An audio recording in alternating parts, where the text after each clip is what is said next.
마음속에 감동이 있습니다. 오늘 호산나 찬양대하고 시온 찬양대, 연합 찬양대가 불러주는 찬양 들으면서 그냥 마음이 뭉클하고 그리고 왜 이렇게 잘하시는 거예요? 작년에도 그런 느낌을 받았는데요. 젊었을 때는 잘 몰랐습니다. 나이가 좀 들고 나니까 연세 드신 분들이 찬양하는 모습이 그렇게 이쁠 수가 없어요. 왜냐하면 그건 마음에서 우러나오는 찬양임을 느끼기 때문에 그렇습니다. 아주 오래전에 제가 그 홍천에 있는 조그만 교회에 초대를 받아서 말씀을 전하러 간 적이 있습니다.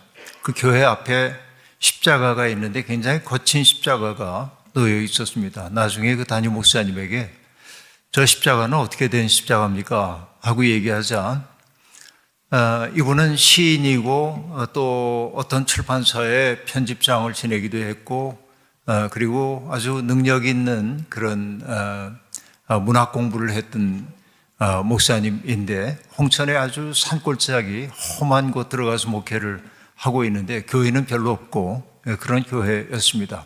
어느 날 산책을 하다 보니까 조그만 나무 심어 놓으면은 넘어지지 말라고 지지대를 해 놓잖아요, 이렇게. 그런데 나무가 덩치가 어지간히 커지니까 지지대를 전부 벗겨가지고 거리에 이렇게 방치해 놓은 걸 보고 그걸 주워다가 칡농쿨을 가지고 십자 형태로 엮어서 앞에 걸어 놨습니다. 이게 그 교회의 십자가입니다.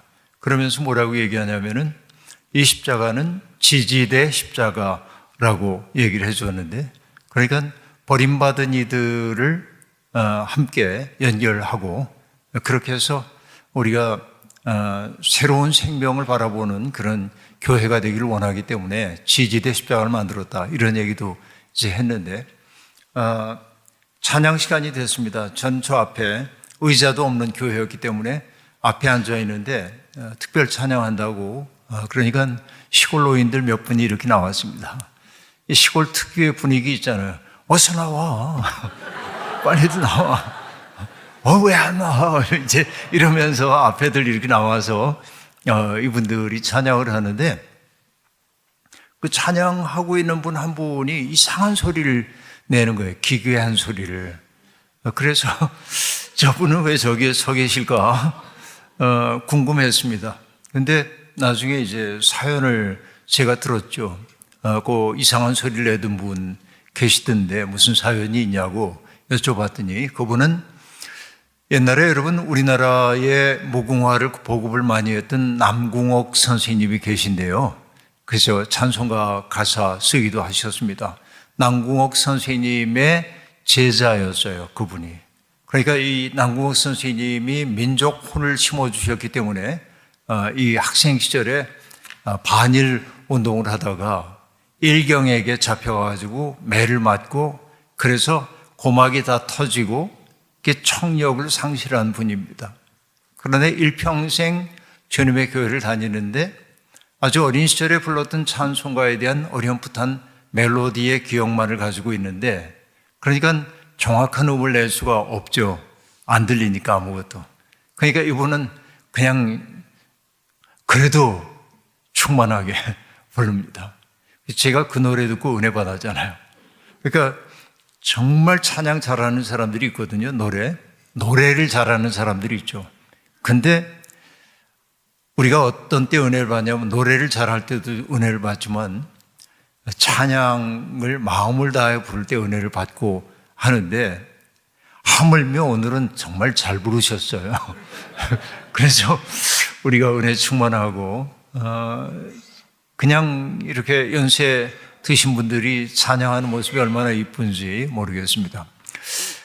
우리 산타 클라라 교회가 세워진 지 50년이 되었고요.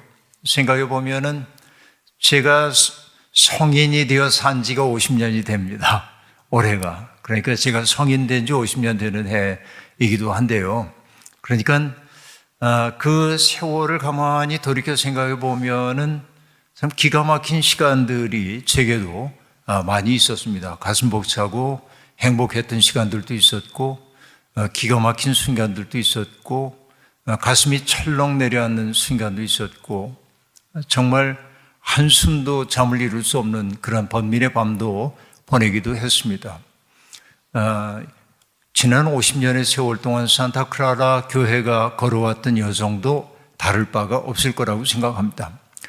나무로 얘기하자고 한다면은 덩치가 꽤 커졌는데 나무가 그래서 든든히 서 있는 것 같은데 어떤 때는 세차게 불어오는 바람을 견뎌내야 할 때도 있었고 또 어떤 때는 가지가 부러져 나가는 고통을 당하기도 하고 그래서 찢겨진 가지에 빗물 같은 게 스며들어서 좀 부분적으로 썩는 그런 모습을 보이기도 하고 또 더 이상의 상처를 내지 않도록 하기 위해서 나무들이 수지 혹은 수액을 내가지고 감싸서 여러분 나무 보면 잘려진 상처 부분에 혹처럼 이렇게 나와 있는 부분들이 꽤 많잖아요. 그걸 우리말로 옹두리라고 얘기를 하는데 옹두리도 제법 많아졌을 거예요. 산타클라라 교회에.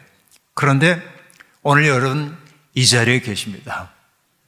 이게 얼마나 고마운 일인지 그렇죠?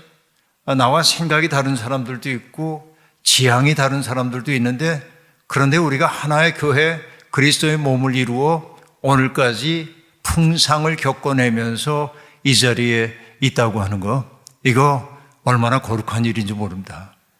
그러기 위해서는 이 자리에 계신 분들의 헌신이 있었죠. 여러분 기도하셨고 헌금하셨고 그리고 교인들이 겪고 있는 눈물 때문에 함께 아파하고 함께 기뻐하고 격려하고 이것이 여러분들의 제2의 고향이었잖아요. 그리고 여러분은 내 마음과 조금 다른 부분이 있다 할지라도 떠나지 않고 이 자리를 지키고 있잖아요. 그래서 저는 여러분들께 감사의 박수를 올려드리고 싶어요. 여러분 모두에게 정말 그냥 고마워요. 여러분들이 그러시는 게 너무 고맙고 이 교회라고 하는 게 이렇게 연결되어 가는 거라는 생각이 드는데요.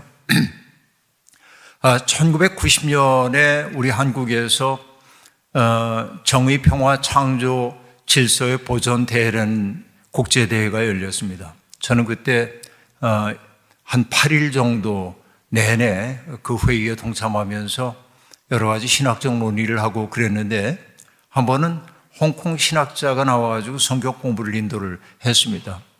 1990년입니다. 그때 그가 뭐라고 얘기하냐면 당시에 홍콩이 이젠 영국령이었다가 중국으로 돌려줘야 할 때가 다가오고 있었습니다.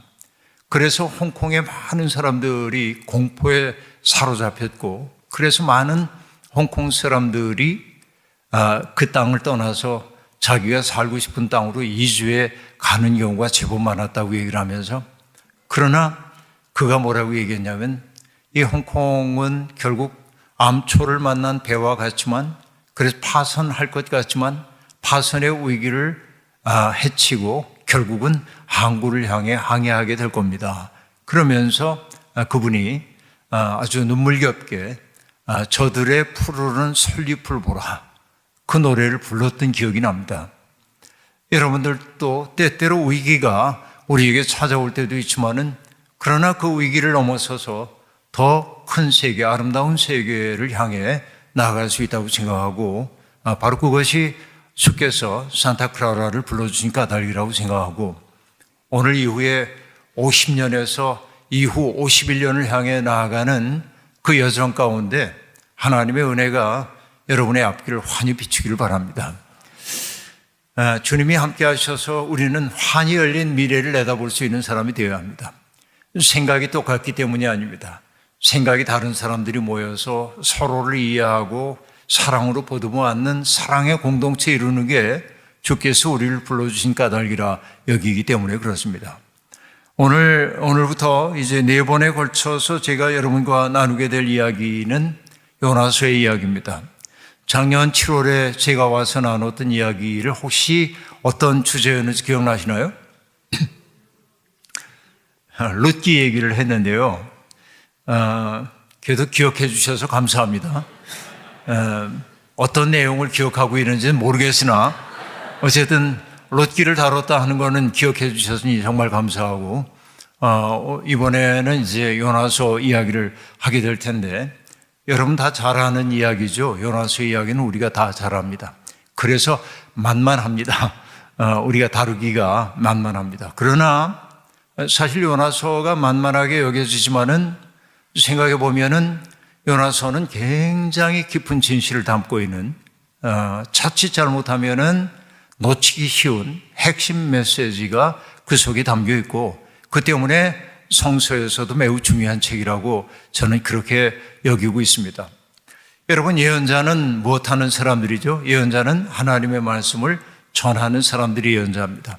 그러니까 예언서 그러면 뭐죠? 예언자들이 전하는 메시지입니다. 그러면 그 메시지 속에 담겨 있는 것은 하나님의 뜻이겠죠. 그래서 예언서는 늘 메시지가 중요합니다. 그죠? 그런데 요나서는 예언서 가운데 유일하게 메시지는 별로 안 나오고 메신저에 대한 이야기만 하는 책이 요나서입니다. 그러니까 말씀을 전하는 사람에 대한 이야기만 나와요. 그가 전하는 메시지라고 하는 것은 나중에 우리가 보면 알겠지만은 40일이 지나면 니느웨는 망한다. 히브리어로 딱 5글자밖에 없습니다. 그것이 예언의 전부입니다. 그러니까 요나서 전체는 요나가 전하는 메시지가 핵심이 아니라 하나님의 말씀을 받은 자로서의 요나가 어떤 변화의 과정을 겪고 있는지를 보여주는 게 요나서의 내용입니다. 그렇다고 한다면 하나님의 말씀을 받아 살고 있는 우리도 요나라고 하는 거울에 비추어 볼 수 있겠죠. 그러니까 요나라고 하는 사람을 통해서 우리 자신을 보는 게 이번 우리 부흥사경의 하나의 목표라고 얘기할 수 있겠습니다. 네, 여러분 생각해 보면요, 예언자로 부름을 받는다는 것은 행복한 일일까요? 아니면은 부담스러운 일일까요? 여러분, 하나님이 여러분들 예언자로 부르시려고 할 때 아멘 주여 잘 보셨습니다. 제가 아니면 누가 하겠습니까? 이럴 수 있는 분 손 들어보세요. 근데 여러분, 예언자가 된다고 하는 것은, 우린 예언자 그러면은 대단히 높여서 이렇게 얘기하고 있지만은 예언자가 된다고 하는 것은 인간적으로 보면 참 힘겨운 일입니다. 왜? 예언자는 2가지 메시지를 전하도록 되어 있는데요. 하나는 사람들의 죄를 지적하고 백성들의 죄뿐만 아니라 권력자들의 죄까지 지적하고 심지어 왕의 죄를 준엄하게 꾸짖어야 하는 역할을 맡을 때가 많이 있습니다. 미가 선지자 같은 경우에도 보면은 그렇게 나오잖아요. 망할 것들, 권력이나 쥐었다고 잠자리에 들기만 하면 악한 생각을 하다가 아침이 되기만 하면 그것을 실행하는 자요. 이렇게 얘기해요. 권력이 있는 사람들에게. 그러니까 여러분, 이 예언자를 사람들이 좋아할 리가 없어요. 그렇죠. 비판적인 말을 하니까. 이게 예언자입니다.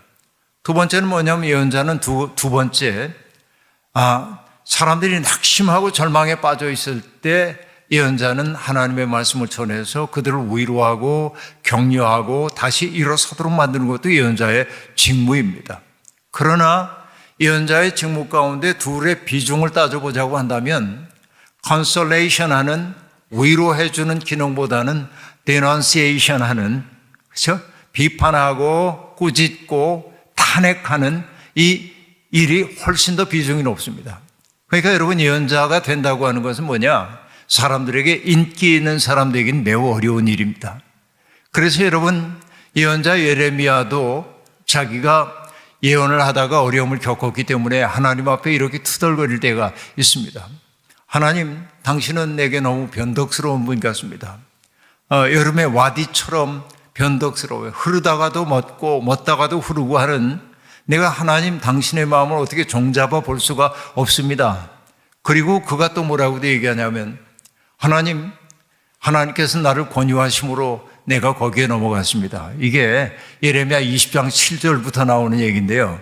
뭐라고 얘기하냐면, 하나님이 나를 권유하심으로 내가 거기에 넘어갔습니다. 하나님이 나보다 힘이 세심으로 내가 하나님에게 졌대요. 이렇게 얘기합니다. 그런데 히브리어 원문에 보면 그 뜻은 이렇게 새길 수 있습니다. 이렇게 얘기해야 그 히브리어의 원문의 뜻에 맞아요. 약간 우리가 이런 공식적 자리에서 잘 쓰지 않는 언어를 제가 쓰겠습니다. 하나님이 좋은 말로 나를 꼬셔서 내가 넘어갔습니다.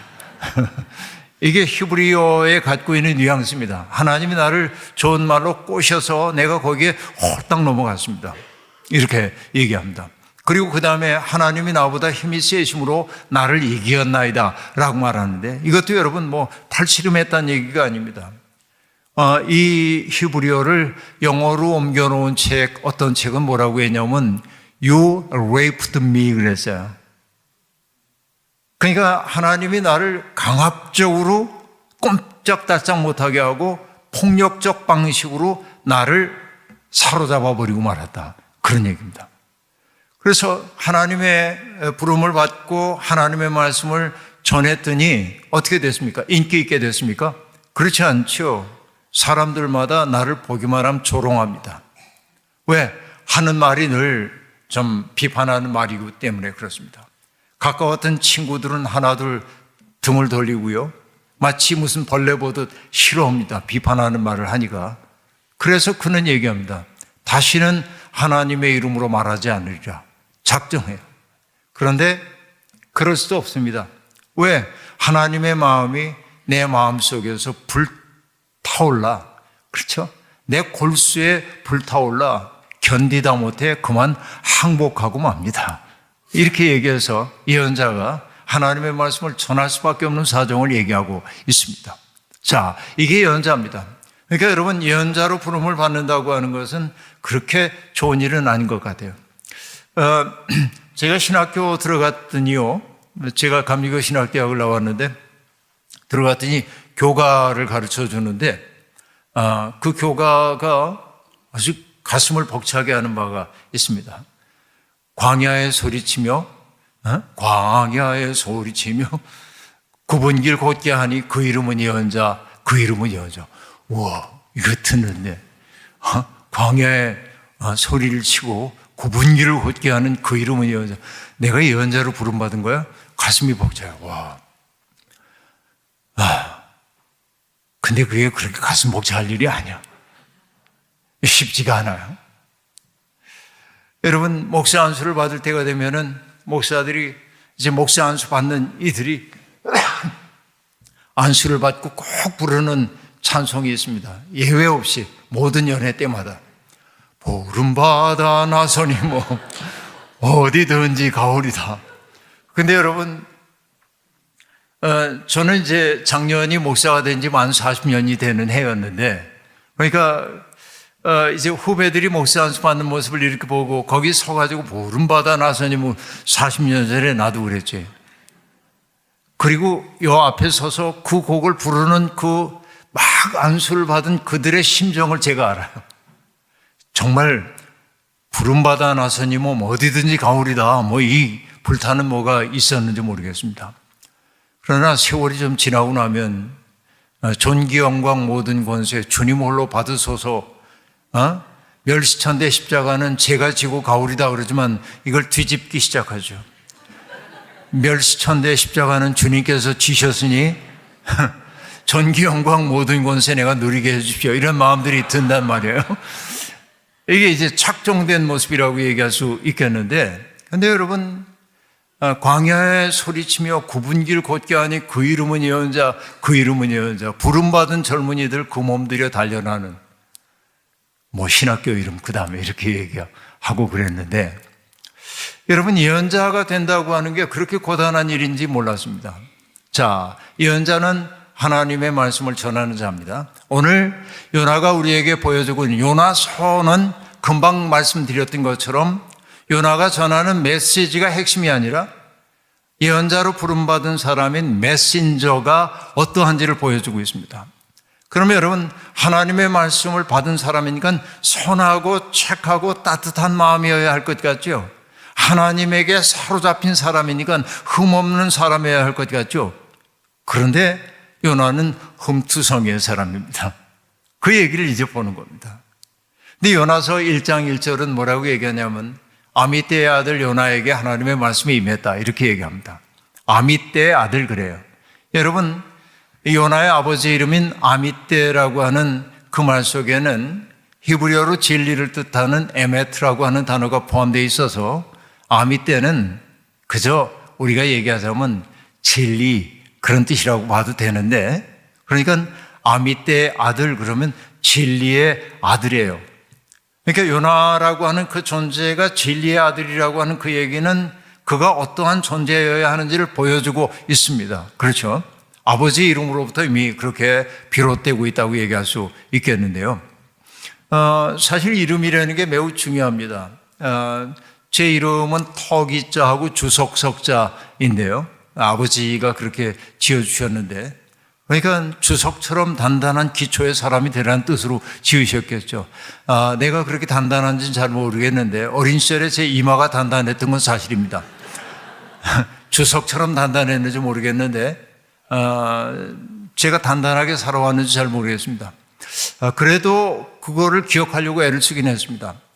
제가 지금까지 살아오는 동안에 뭐 상을 조금 받아보기도 했는데요. 여러 가지 상 받은 중에 제가 잊을 수 없는 상 하나가 있습니다. 초등학교 5학년인지 6학년인지 정확하지는 않습니다. 그때 우리 학교에, 그땐 국민학교죠. 국민학교 때 우리가 이제 전쟁 바로 이후 세대이기 때문에 베이비붐 시대에 태어나서 아이들이 얼마나 많았는지 한 반에 80명씩이었고요. 그리고 우리 학교가 18반까지 있었습니다. 그러니까 엄청 많은 그런 학생들 속에 이렇게 있었는데, 그 저는 이제 초등학교 4학년 때 서울로 유학을 갔어요. 중학교 입학시험 준비를 하라는 명령을 받고 시골에서 5학년 때 올라가면 명문 중학교에 들어가기 어렵다. 그러니까 4학년 때 가야 한다. 그래서 서울로 이제 올라갔는데 아버지, 어머니는 시골에 계시고 저는 서울로 가고 이렇게 유학 생활을 어린 시절부터 시작을 했는데, 여러분 그 부모가 없는 상황 속에서 초등학교 다니면서 내가 제일 어려웠던 것 가운데 하나는 뭐냐면은 고통의 문제를 홀로 해결해야 했다는 데 있습니다. 그러니까 누가 아파도 나를 돌봐줄 사람이 없어요. 연탄가스 맡아서 다 죽을 지경이 되어도 돌봐주는 사람이 없습니다. 그러니까 연탄가스 맡아가지고 여러분 이 어지러운데 이 세상이 이렇게 대각선으로 도는 거 있잖아요. 이렇게 막 바닥에 이러고 있어도 내가 막 떨어질 것 같은 이런 어지러움증. 그런데도 제가 독하게 뭐냐면 결석 안 하고 그 상태로도 학교에 가고, 그래서 저는 언제나 개근이었습니다. 아무리 아파도 그렇게 했고, 전 그게 굉장히 자랑스럽습니다. 개근을 했던 게. 어떠한 어려움 속에서도 학교를 갔다. 근데 여러분 지금 한국은 어떠하냐면 아이들이 개근을 하면은 친구들에게 부러움을 사는 게 아니라 개근하는 아이들이 뭐라고 부르냐면 개근 거지라고 그런대요. 왜냐하면 체험학습이라는 게 있는데 부모하고 뭐 해외여행도 하고 학기 중에 그런 걸 학습으로 쳐줘서 아이들이 그냥 방학이 아닌데도 여행도 가고 그걸 해요. 체험학습이라고. 근데 형편이 어려운 집은 아이들 데리고 한 번도 가지 못하는 거예요. 어디를. 그럼 아이들이 쟤는 한 번도 체험학습을 안 가서 그래서 개근 거지라고 그런대요. 이 참 이상한 세상이 되어버리고 말았습니다. 근데 여러분 그러다 보니까 저는 용기 있게 내 고통의 문제를 혼자 해결해야 했고, 그러니까 씩씩할 수밖에 없었습니다. 그래서 운동을 해도 정말 적극적으로 했고, 그러다 보니까 선생님이 나중에 학생들에게 이제 학년 말이 되어가지고 상장을 주셨는데, 그 이재진 선생님이라는 분이 훌륭한 분이에요. 붓글씨로 모든 학생들의 상장을 썼습니다. 80명의 상장. 그런데 그 80명의 상장이 뭐냐면 뭐 공부 잘한다 이런 거 안 하고 그 아이의 특성에 맞는 상을 주셨어요, 다. 근데 제게 주셨던 상 이름이 뭐냐면 감투상입니다. 감투를 좋아한다는 말이 아니에요. 투쟁 정신이 있다고 해요. 투쟁 정신이 있다. 감투상. 그러니까 여러분 저는 그게 내가 인생에서 받았던 가장 큰 상이라고 생각해요. 그래서 내 인생의 고비길을 만나서 쓰러지고 싶을 때 있을 때마다 내가 그래도 감투상을 받은 사람인데 이게 여러분 평생 저를 붙들어 줬어요. 그러니까 여러분 누군가를 명명하는 일이 매우 중요합니다. 그렇죠? 우리가 김춘수 시인의 꽃이라는 시 얘기 알고 있습니다만 내가 그의 이름을 불러주기 전에 그는 다만 하나의 몸짓에 지나지 않았다. 그러나 내가 그의 이름을 불러주었을 때 그는 내게로 와 꽃이 되었다. 그렇게 얘기해요. 누군가를 호명한다고 하는 것은 매우 중요합니다.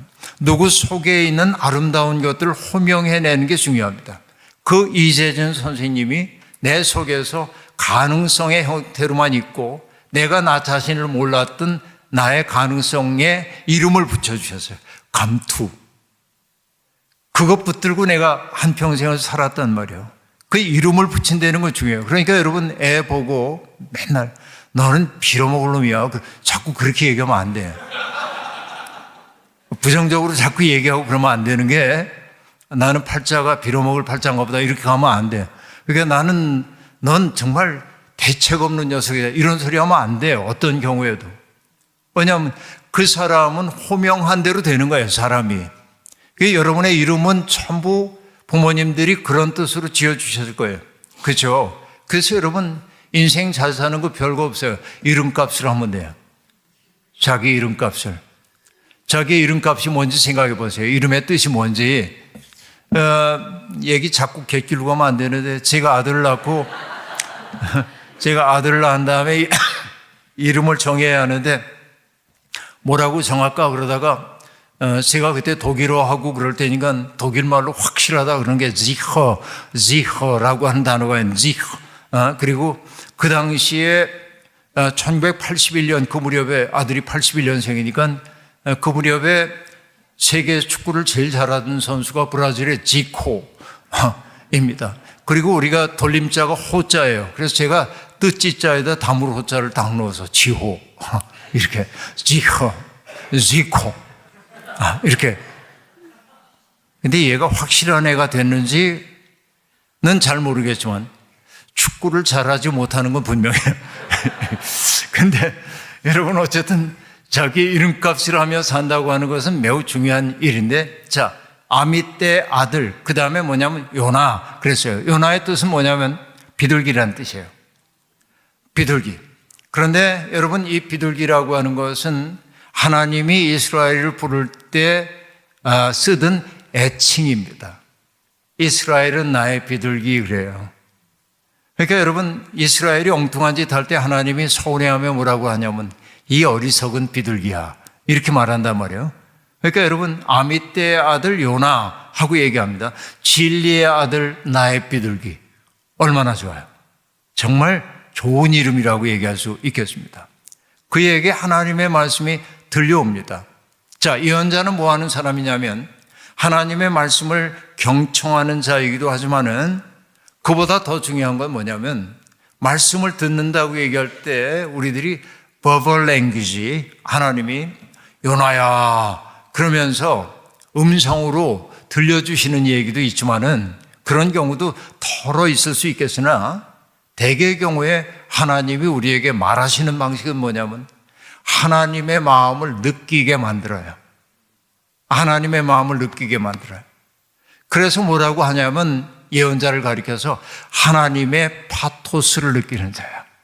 이 세상을 바라보면서 하나님이 어떤 마음인지를 함께 느끼는 게 예언자란 말이죠. 그러니까 하나님이 진노하는 것에 대해서 예언자도 진노하는 거예요. 하나님이 기뻐하시는 것에 대해서 예언자도 함께 기뻐하는 거예요. 이게 하나님의 파토스예요. 이걸 파토스라는 것을 정념이라고 번역할 수 있을 텐데 감정을 뜻하는 감, 정자, 그리고 생각을 뜻하는 염, 하나님의 감정과 생각을 함께 느끼는 게 예언자란 말이죠. 그러니까 이 예언자에게 들려온 말씀인지 감정인지 모르겠으나 뭐라고 얘기하냐면 저 니느웨의 악독이 내게 들려왔다. 저 큰 성읍 니느웨의 악독이 내게 들려왔다라고 얘기합니다. 우리가 알고 있는 하나님은 참 놀라운 분이신데 어떤 분이시냐면 땅에서 들려오는 소리에 민감한 분이다 하는 얘기입니다. 여러분, 저는 가끔 외람된 얘기인지 모르겠지만은 하나님 죄송합니다, 용서하소서, 하나님이 딱하게 여겨질 때가 참 많습니다. 어쩌자고 우리 같은 걸 만드셔서 저 고생을 하시나. 그렇잖아요. 제가 청소년 시절에 어머니 아버지에게 그 못되게 굴었던 거 생각해 보면 지금은 어머니 아버지 생각하면서 어쩌자고 나 같은 거 만드셔서 그 고생하셨나 이 생각을 해요. 청소년 시기는 그럴 수밖에 없습니다. 반항하는 시기이죠. 어느 날 제가 아는 어느 신학교 교수님하고 제가 특강을 하고, 신학교에 가서 특강을 하고 점심을 같이 먹는데 그분이 이런 얘기를 해요. 목사님, 얼마 전에 제가 어느 병원에 갔다가 의사 선생님으로부터 인간의 뇌사진과 청소년의 뇌사진하고 유사한 사진 2개를 딱 놓고 비교하는 얘기를 들었습니다. 그랬어요. 그랬더니 청소년의 뇌와 파충류의 뇌가 구조적으로 매우 비슷하대. 재밌죠? 청소년들의 뇌가 활성화되는 지점과 파충류의 뇌가 활성화되는 지점이 비슷하대. 그 얘기를 듣고 나서 자기 딸과 아들을 대하는 자기가 편안해졌대. 그리고 뭐라고 얘기하냐면 이렇게 얘기를 합니다. 애가 막 반항을 하고 그래도 혼자 이렇게 생각한대요. 저 파충류가 그래도 나를 잡아먹지 않으니 얼마나 다행인가. 그리고 애가 막 속썩이고 막 이래도 그래서 저 파충류가 집에 들어와서 잠을 자고 있으니 얼마나 고마운가. 그러니까 딸 아들과 자기 관계가 좋아졌대요. 인정하면 되는 거예요, 서로. 그런데 나이 드니까 내가 어머니 아버지에게 못되게 했던 게 자꾸 떠올라요. 가슴 아픈 거예요. 아니 어째 나 같은 걸 놔가지고 어머니 아버지 속 썩으셨나. 근데 여러분, 하나님도 똑같아요.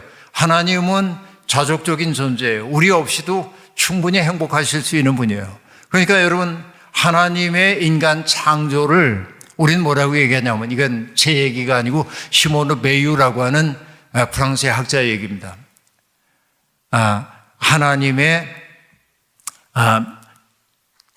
하나님께서 자기를 축소한 거래요. 하나님의 자기 축소. 이게 창조래요. 그러니까 여러분, 하나님은 인간을 만들어 놓으심으로 인간 때문에 애를 태우기 시작하거든. 이게 창조주의 비애입니다. 그러니까 여러분, 우리가 하나님으로부터 비롯된 생명임을 분명히 믿고 있는데, 그 때문에 우리 때문에 하나님은 기뻐하기도 하고 우리 때문에 아파하시기도 해요. 이게 성경이 얘기하고 있는 하나님과 인간의 관계입니다. 그러니까 하나님은 땅에서 들려오는 소리에 민감하신 분입니다. 출애굽기의 서장에서 우리가 하나님이 모세를 만나가지고 하셨던 말씀도 기억하고 있는데요. 하나님이 모세에게 뭐라고 말씀하시냐면, 나는 내 백성 이스라엘이 신음하는 소리를 들었고 내 백성이 얼마나 어려움을 겪고 있는지도 눈으로 보아서 알고 있다고 말씀하십니다. 땅에서 들려오는 신음소리를 들으시고 거기에 반응하실 수밖에 없는 게 사랑이란 말이죠. 그러니까 지금 하나님이 지금 요나에게 어떤 심정을 주셨냐면, 저 큰 성읍 니느웨의 악독이 내게까지 상달됐다. 그 땅에서 악한 일들이 자행되고 있어가지고 사람들이 신음하는 그것을 내가 바라보면서 이제 내 마음이 너무 아파졌다고 그렇게 얘기하고 있습니다. 그러니까 너는 가서 그 성에 내 말을 전해라 라고 얘기합니다. 그런데 여러분, 니느웨라고 하는 그 도성은요, 아수르의 수도였는데, 아시리아의 수도인데, 아시리아는 여러분, 이 메소포타미아 문명권에서 발흥했던 문명 가운데 가장 잔인한 문명이었습니다. 바벨론도 있고 그 이전에 수메르, 아카드 문명, 이런 문명들이 많이 발흥했지만은 이 아수르는 잔혹했습니다. 사람들의 사지를 자르는 건 보통이고 사람들의 살갗을 벗기기도 하고 온갖 짓들을 자행했어요. 이게 기록으로 다 남아 있습니다. 그러니까 이 니느웨는 공포로 주변을 다스렸어요. 그러니까 여러분, 이 아시리아에 의해서 북왕국 이스라엘도 망했고 남왕국도 어려움을 겪어요. 그러니까 니느웨라고 하는 것은 듣기만 해도 여기에 소름이 돋는 그런 존재들입니다. 그런데 하나님의 말씀이 임한 거야. 전 니느웨 악독이 내게까지 들려왔다. 그러니 너는 말씀을 전해라고 얘기하자 요나는 어떤 판단하냐면 니느웨가 망할 때가 왔구나. 하나님이 지금 바라보기에 악독이 가득 차 있으니까 옛날에 소돔과 고모라 성을 멸망시킨 것처럼 이제 하나님이 이 니느웨를 심판하실 때가 왔구나 생각해요. 그러나 요나는 가서 말씀을 전하라고 하나님이 하셨음에도 불구하고 말씀 전할 생각이 없습니다. 왜? 요나 생각엔 뭐예요? 니느웨는 망해야 돼. 근데 요나는 뭘 알고 있습니까? 자기가 메시지를 전했을 때 만약에 니느웨 사람들이 참여한다고 한다면 하나님이 멸망시키려던 계획을 철회하실 수도 있다는 것을 요나가 알고 있어요. 근데 여러분 여기에서 한 가지 매우 중요한 사실이 등장합니다. 예언자들이 전하는 메시지가 그대로 일어나는 것이 예언의 성공일까요?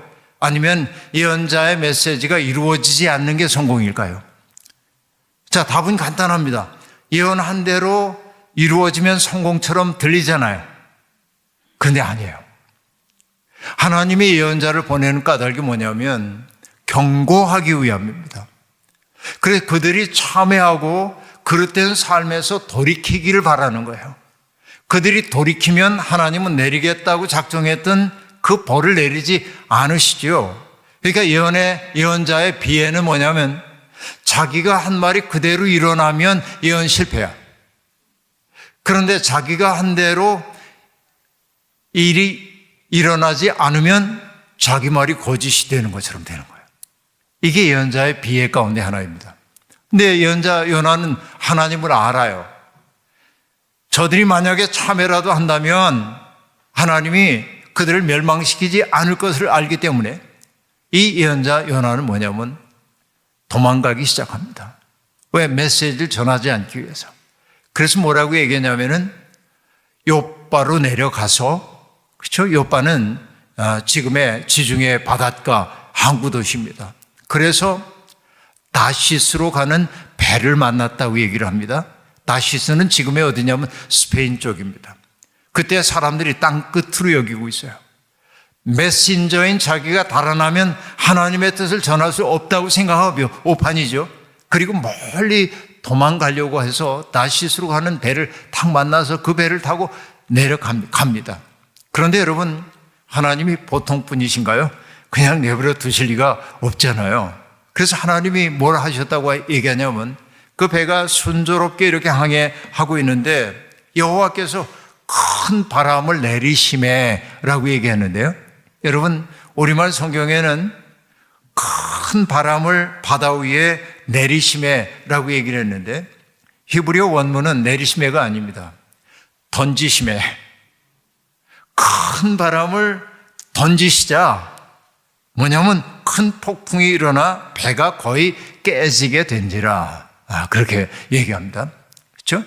요나는 지금 요바로 내려가고 마침 정말 몇 달 만에 만나기 어려운 다시스 내려가는 배를 만나가지고 하나님의 낯을 피하여 달아나려고 하고 있었습니다. 근데 여러분, 여기에 성경이 하고 있는 이 얘기가 매우 중요한 얘기인데 뭐라고 얘기하냐면 요나가 여호와의 얼굴을 피하려고 일어나 다시스로 도망하려 하여 요바로 내려갔다. 낯을 피하여. 그리고 다시스로 가는 배를 만난지라. 그래서 여호와의 얼굴을 피하여 그들과 함께 다시스로 가려고 뱃삭을 주고 배를 탔다 하고 얘기합니다. 짧은 구절 속에 두 번 반복되는 단어가 있습니다. 그게 뭐예요? 여호와의 얼굴을 피하려고 라고 한 대목이에요. 근데 여러분, 여호와의 얼굴을 피한다는 얘기 어디서 많이 들어보지 않았어요? 그죠? 어디서 들어봤어요? 그게 뭘까요? 에덴 동산으로 가봐야 됩니다. 어떤 얘기입니까? 선악과를 따먹었어요. 그리고 나뭇잎을 만들어가지고 부끄러운 데를 가렸습니다. 그래서 성경이 이렇게 얘기합니다. 여호와께서 동산을 거니시는 소리가 들려오자 아담이 여호와의 낯을 피하여 나무 뒤에 숨었다. 여호와의 낯을 피했다고 하는 이 얘기가 인간의 죄를 나타내는 기가 막힌 은유적 표현입니다. 생각해 보세요. 낯을 피한다고 하는 건 뭐냐면 뵐 낯이 없습니다. 우리가 그런 말도 하잖아요. 뵐 낯이 없습니다. 그러니까 당신을 마주 볼 그런 엄두가 나지 않습니다 하는 얘기입니다. 근데 이거 가만히 생각해 보면 내가 누군가를 사랑합니다. 그럼 사랑할 때 마주 보게 돼요. 사랑하는 사람은 그래요. 저도 여러분 제 아내하고 연애할 때 마주 봤습니다. 요즘은 가족끼리 그러는 거 아니야 그러고 지내는 편입니다만은 마주 보잖아요. 이렇게 마주 봅니다. 왜? 사랑하니까. 여러분 사랑에 빠진 연인들의 모습을 보면 제가 이렇게 얘기합니다. 그 눈에서 장미꽃 다발이라도 나올 것 같아요. 그냥 눈에서 꿀이 뚝뚝 떨어지고요. 마주 바라보는 거예요. 여러분 제가 오랫동안 나를 열심히 보는 사람 별로 없이 지내다가 제 손녀가 우리 집에 오면 모처럼 오면 제 무릎에 앉아요. 초등학교 이제 올해 5학년이 되는 아이인데 제 무릎에 앉아서 내 얼굴을 거꾸로 앉는 거죠. 마주 보고 앉아서 가만히 들여다봐요. 그러면서 할아버지 왜 여기에 주름이 또 하나 생겼어? 할아버지 이 눈 밑에 왜 이렇게 더 늘어졌어? 할아버지 여기가 좀 시커매진 것 같아. 애가 가만히 쳐다봐. 그때 여러분 어떤 느낌이 드냐면 가슴이 뭉클한 거예요. 나를 이렇게 자세히 바라보고 그 사랑이 느껴지기 때문에 그래요. 바라보면 사랑입니다. 그렇죠? 사랑은 뭐냐면 인력입니다. attraction, 잡아당기는 거예요. 서로 다가가고 싶어요. 그런데 관계에 문제가 생기면 뭘 하냐면 사람들은 마주보지 않고 등돌림의 관계가 돼요. 등돌림은 뭐냐면 청력이 작동하는 거예요. 밀어내는 거예요. 이 밀어내는 걸 뭐라고 얘기하냐면 소외라고 그래요. 사회적 용어로. 서로로부터 멀어지려고 하는 힘이 생겨요. 그렇죠? 죄가 하는 일입니다. 그러니까 하나님의 낯을 피했다는 것은 하나님과 사랑의 관계가 깨진 거예요. 그래서 하나님으로부터 멀어지려고 한 거예요. 그러니까 지금 요나가 아까 얘기했죠. 예언자는 어떤 존재라고 얘기했어요? 하나님의 심정을 느끼는 자라고 얘기했잖아요. 하나님의 마음 아프면 내 마음도 아파져야 돼. 하나님이 기뻐하시면 내 마음도 기뻐져야 돼요. 그런데 요나가 뭐냐면 자기 욕심이 딱 들어가자 하나님의 마음을 헤아릴 생각 없이 자기 뜻이 이루어지길 바라요. 그래서 그는 하나님의 얼굴을 피하여 2번씩이나 반복돼요. 달아납니다. 그러니까 여러분 그 장세기에 등장하고 있는 타락의 사건을 그대로 상기시키는 용어가 여기에 딱 등장하고 있는 것을 알 수 있습니다. 그러나 여러분 어쨌든 그런 이 요나를 하나님은 쫓아가시는 거잖아요. 하나님은 여러분 하늘의 사냥개라고 노래한 시인이 있습니다만은 하나님은 그쵸 쫓아가시는 분이란 말이에요. 그러니까 요나가 타고 있는 배에다가 바람을 내리심에 아까 얘기한 대로 던지심에 큰 풍랑이 일어나는지라 배가 거의 깨지게 됩니다. 사공들이 두려워합니다. 그래서 각자 자기들이 믿는 신의 이름을 부르면서 우리를 살려달라고 그러면서 그래도 풍랑이 가시지 않자 배가 가라앉을 위기에 처하게 되자 실었던 짐들을 자기들의 어떻게 보면 나르고 있던 물품이니까 이건 다 재산일 텐데 버릴 수밖에 없습니다. 그러나 요나는 배 밑층에 들어가서 깊이 잠드니라. 여러분 천하태평이라고 생각할 게 아니라 난 그걸 뭐라고 보냐면 현실 도피. 여러분 직면하기 어려운 그 고통을 눈앞에 두게 될 때 우리들이 피해버리고 싶잖아요.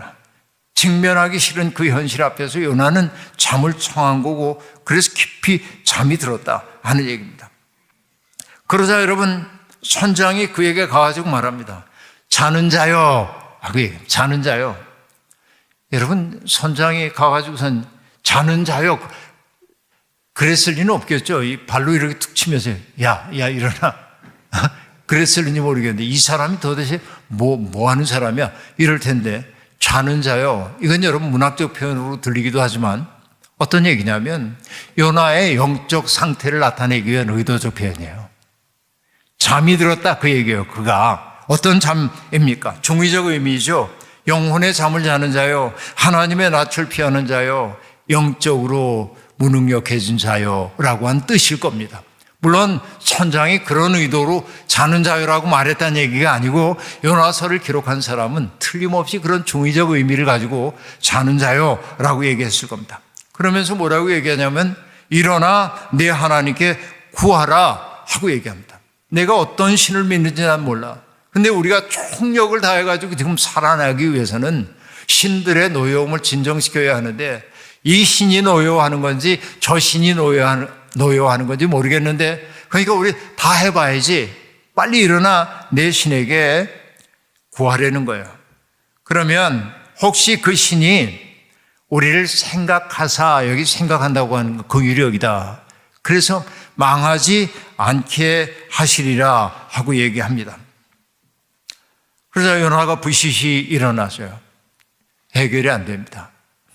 그래서 여러분 이 뱃사공들이 한 일은 뭡니까? 도대체 이 풍랑이 이렇게 세차게 일어나고 있는 것은 누군가 신에게 노여움을 샀기 때문일 텐데 누구인지 이실직고 하지 않으니 제비를 뽑자. 그래서 여러분 제비를 뽑았고 우리가 아는 대로 그 제비가 요나에게 딱 뽑히게 됩니다. 그러자 그들이 요나에게 추궁을 합니다. 이 재앙이 누구 때문에 우리에게 임하였는가 말하라. 그러면서 묻습니다. 내 생업이 무엇이며 내가 어디서 왔으며 내 나라가 어디며 어느 민족에 속하였느냐라고 말합니다. 이 질문이 중요합니다. 자, 이건요 그대로 창세기를 떠오르게 하는데 여러분 아담이 하나님의 낯을 피하여 숨었을 때 하나님이 뭐라고 얘기하죠?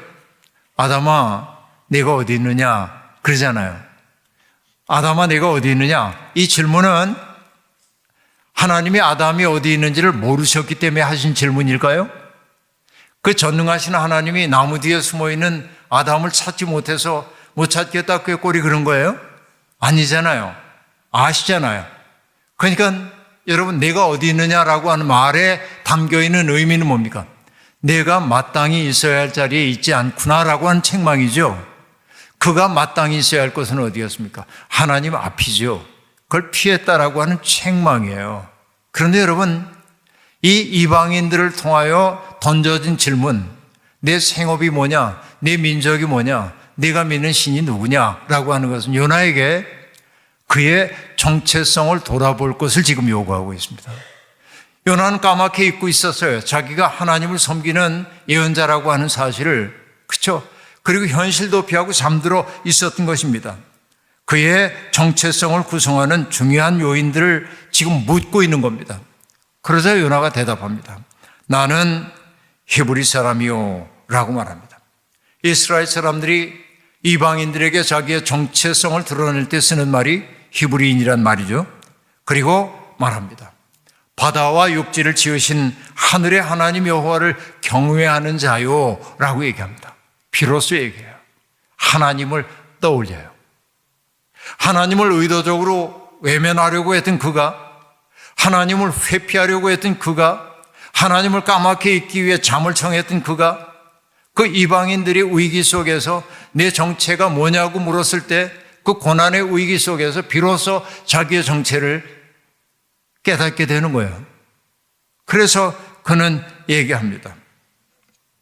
나는 히브리 사람이요 바다와 육지를 지으신 하늘의 하나님 여호와를 경외하는 자다라고 얘기를 하고 있습니다. 그리고 말합니다. 내가 여호와의 얼굴을 피하고 있기 때문에 이러한 어려움이 다가왔다라고 말합니다. 여러분, 이게 요나는 자기가 책임을 회피하지 않습니다. 바로 이 모든 일의 책임이 내게 있다라고 얘기합니다. 이 대목에서 그는 예언자답다고 얘기할 수 있겠습니다. 구질구질한 변명이나 합리화 없습니다. 그는 있는 그대로의 자기의 문제를 밝힙니다. 그러자 뱃사공들이 묻죠. 내가 어찌하여 그렇게 행했느냐? 그리고 여러분, 바다가 점점 흉흉해지자 더 이상 어찌할 바를 알 수 없기 때문에 그들이 묻습니다. 우리가 너희를 어떻게 하여야 바다가 잔잔해질까라고 묻습니다.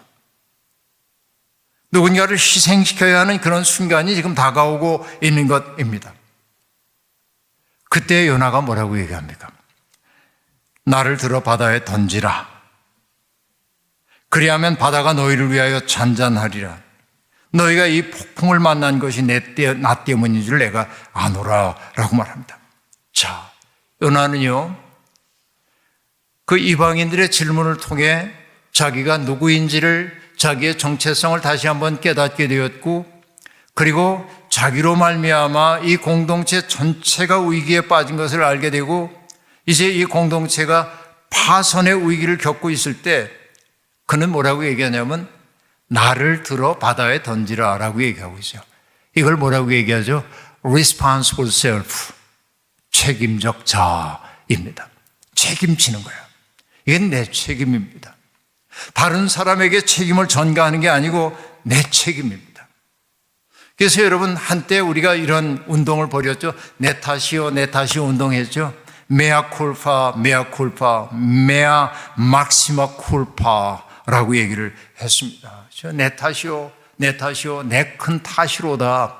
우리는 다른 사람을 탓하곤 했는데 우리가 해야 하는 거 뭐냐? 내 탓이요, 내 탓이요. 바로 나 때문에 이런 일이 벌어졌습니다. 여러분, 이게 책임적 자아인 거예요. 그렇죠? 그러니까 나를 던지라고 얘기합니다. 그러나 여러분, 사람을 희생시킨다고 하는 것은 여간 어려운 일이 아닙니다.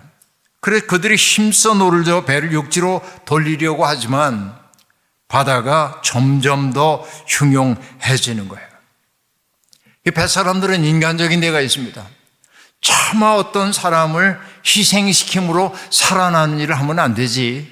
어떻게든지 우리 방식대로 한번 해결해 보자라고 노력합니다. 그래도 결국은 이 문제를 해결할 능력이 없다고 생각할 때 그들은 마지못해 하나님께 기도합니다. 여호와께 구하고 구하오니 이 사람의 생명 때문에 우리를 멸망시키지 마옵소서. 무죄한 피를 우리에게 돌리지 마옵소서. 그러면서 요나를 들어 바다에 던지자 바다가 뛰노는 것이 곧 그친지라 이렇게 얘기합니다. 그리고는 1장의 마지막 구절은 그 사람들이 여호와를 크게 두려워하여 여호와께 제물을 드리고 서원을 하였더라 라고 말하므로 바로 이 압도적인 일을 이루어내시는 분이 하늘과 땅을 창조하신 하나님이라는 사실을 알고 결국 요나의 희생을 통하여 그들이 하나님을 경외하게 되었다라는 이야기가 1장의 말미에 등장합니다. 네, 여러분, 이야기 이제 오늘 다 끝났는데요. 1장 얘기 다 끝났는데 여기 봐야 될 게 뭐냐면 요나는 지금 뭐냐면 자기가 살고 있던 자리에서 하나님의 낯을 피하여 욥바로 내려갑니다. 욥바에서 어디로 갑니까? 다시스로 가는 배를 탑니다. 배에서도 배 밑창으로 들어갑니다. 그리고 건져내줘서 어디로 던져집니까? 바다에 던져져 바다의 밑뿌리까지 들어갑니다. 내일 새벽에 보겠습니다만 그가 물고기에게 삼켜져서 물고기의 뱃속에게까지 들어갑니다. 이게 어떤 이미지예요? 하강의 이미지입니다. 지속적인 하강이에요. 여러분, 우리도 살다 보면 끝없이 나락으로 떨어지는 것 같을 때가 있습니다. 그러나 요나서가 우리에게 들려주는 것은 뭐냐면 이렇게 낮아짐의 경험이라는 게 비극이 아니라 그런 인간의 곤경과 어려움을 통하여서 인간이 어떻게 다시금 상승에 올라갈 수 있는지를 보여주는 얘기란 말이죠. 여러분, 오늘 우리가 어떤 존재로 지금 살고 있는지를 돌이켜 보아야겠습니다. 우리도 하나님의 낯을 피하며 살지는 않았는지 돌이켜 볼 필요가 있겠고요. 하나님의 얼굴을 마주보고 살아가는 것이 인간의 인간됨이라는 사실을 여러분 분명히 명심하고 우리가 살기를 바라고, 내가 어떤 처지에 있든지 간에 하나님은 나를 찾아오시는 분이라고 하는 사실을 잊지 말기를 바라고, 내가 홀로인 것처럼 느껴진 그때도 하나님이 언제나 나를 붙들고 계시다는 그 사실도 요나서 1장을 통해서 잊지 마셨으면 좋겠습니다. 주님이 우리와 함께 하십니다. 기도하겠습니다. 자비로우신 하나님, 오늘 이 저녁에 우리 산타클라라 교우들과 또 함께 예배에 동참한 모든 이들이 요나서 1장을 통하여서 우리 자신의 모습을 돌이켜 보았습니다. 우리는 모두 하나님을 믿는다고 고백하지만 때때로 요나처럼 내 생각에 빠져서 하나님을 등지고 멀어질 때가 너무도 많았습니다. 하나님의 뜻을 따라 살아가는 것이 신앙일진데 우리는 하나님의 뜻이 아니라 우리의 뜻을 하나님의 능력을 덧입어 해결하기를 원할 때가 많았습니다. 하나님, 그 때문에 우리는 하나님의 낯을 피하여 달아나는 요나가 되어버리고 말았습니다. 아미떼의 아들 요나, 진리의 아들이라고 불리웠던 그 성도라고 부름받은 우리들, 하나님의 아들과 딸이라 부름받은 우리들이 요나처럼 하나님을 피하여 달아났던 삶이라고 한다면 우리를 긍휼히 여기시옵소서.